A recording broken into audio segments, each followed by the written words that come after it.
everybody, good morning. Yes, this is morning in Cameroon, Douala, Cameroon, Africa. And this is Abanga, your psychotherapist, motivational speaker, inspirational author, every other woman. This is Saturday, and I love doing this segment on Saturday called GIME.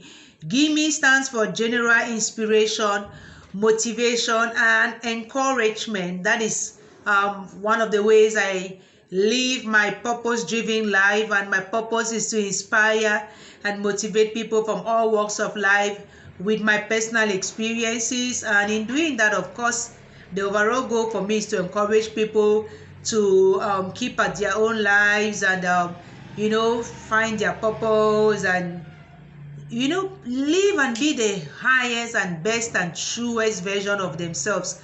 So I'm always learning, and I'm always thinking of how I can share what I learn with people. And one of my spiritual teachers is Inyala Vanzad, and so I listen a lot to her, and I read her books, and I think, and I listen to other people too. And one thing I have noticed, and in my own life, is that we have to be comfortable with discomfort at some point in our lives. Not comfortable like sitting there and not doing anything to change the situation, but comfortable in the sense that you accept that discomfort is part of the process. There is no way, when I even say comfortable, I'm talking of in the mind, because before you get to that comfort, what people will call comfort zone, people say you are living a comfortable life, you have gone through some discomfort, some uncertainty, some challenges, some whatsoever. Indeed, a few years ago, I wrote a post on Facebook, and I said I wasn't scared of those three letters anymore. GIS. You see them in some words, and sometimes they just make you stop there. Discomfort, disappointment, disarray, disunity. Oh, you are like, hey, nothing is working anymore. I'm just disappointed. Oh my God, this is so discomfortable. Oh my God, oh, whatever, what an uncomfortable situation. Oh my God, they have just disappointed me. There's so much disarray, so much disunity. No, leave those three words alone, because they are actually like pointing you to the real word, and they're also kind of telling you have to work to get there. And it is not such a linear process that once you just set on it, where you just after 3 steps just get there. No. The other day somebody was saying something, I don't know who, but oh my God, I just listened to a lot of things, but somebody said, Jesus said, come follow me. He didn't say, wait, I'm bringing it to you. He didn't say, no, you have to follow. And he said, carry your cross.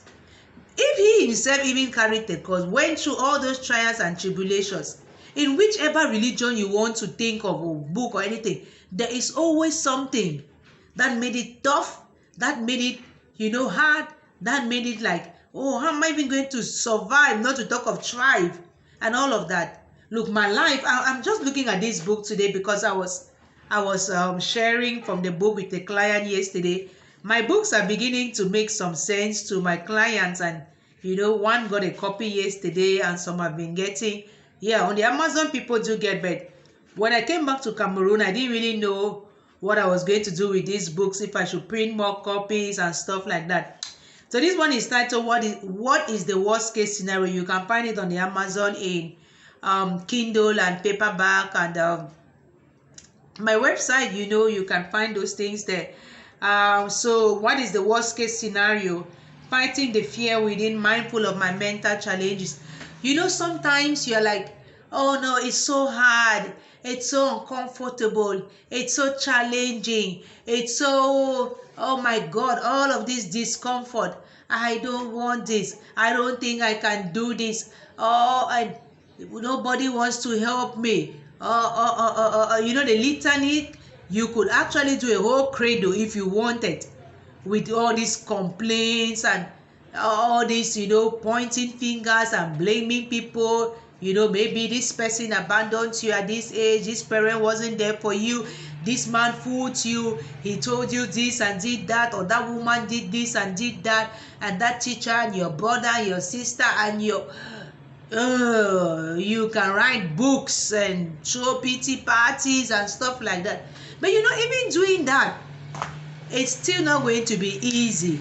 And then is that going to help you? No. So what is the better thing to do? Tell yourself, okay, let me unravel this situation. Let me write down actually why I am not comfortable right now and why I feel something happened, but above all, what I can do and how.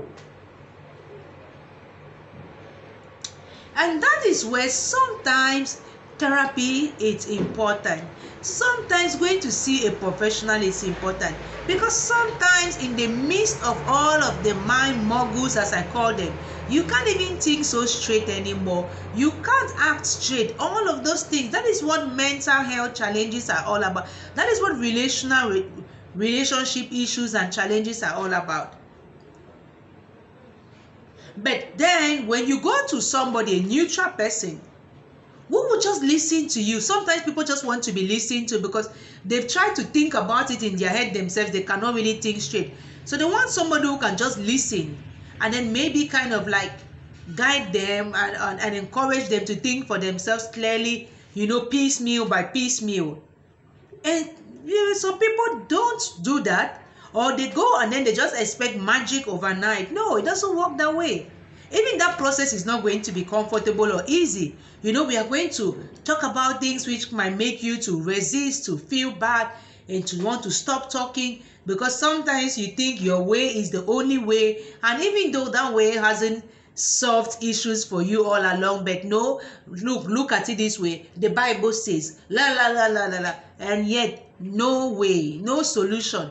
You are still so stressed. You are still so miserable. You are still so angry and so person. You are still unable to finish that book, that project, and all of that. Oh, you still cannot have a breakthrough with that job, that child, that situation. So maybe you need to think of a different way and then start all over again. And then don't care about the discomfort in the whole of that process. It's part of the process. As Iyala said, when you go through the storm, you will not even remember how you did to go through that storm, or it will not even be important to you anymore. So are you struggling with coming to terms with discomfort? Are you struggling with, going through that process? Maybe therapy is a laudable option. Maybe you want to book a session with me. My links are there. You can subscribe to my YouTube channel. Click that notification bell so you have notification each time I post something. I try to do it once, twice a week, sometimes 3 times a week. I'm also on Facebook. My page is Therapist Mag, and on Instagram I am Magnetic. And those are the main ones. I don't know the Twitter handle and stuff. I just try. But the most important thing is there is hope. Don't give up on yourself, and don't think that because it is discomfort, there's such discomfort now, it's not even worth it. So you rather abandon and then relapse and fall back into those bad habits which didn't help you in the first place. Okay, until Tuesday for another segment of Therapist Mark, I am yours, Maria Abanga.